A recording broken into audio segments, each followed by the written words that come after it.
Guys, আজকে আলু দিয়ে রোল সমস্যা বানাবো। আলু দুইটা এখন সিদ্ধ করে নেবো। আলু সিদ্ধ করা হয়ে গেছে, এখন মশলা দিয়ে পুর বানিয়ে নেবো। এখন স্বাদ মশলা দিয়ে নেবো। মরিচের গুঁড়ো দিয়ে নিলাম একটু, লবণ দিয়ে নিলাম একটু। আলুর পুর বানানো হয়ে গেছে। এখন ময়দা দিয়ে রোল সমস্যার জন্য ড্র বানিয়ে নেবো।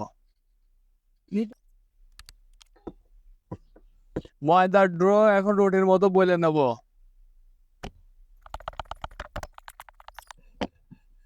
রুটি বলা হয়ে গেছে, এখন আলুর পুর দিয়ে নেবো।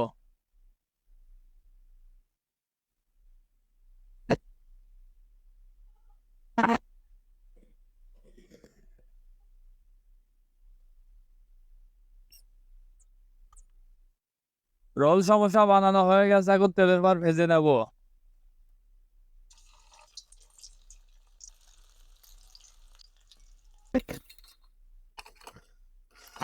রোল সমস্যা বানানো হয়ে গেছে, এখন খেয়ে দেখবো কেমন হয়েছে।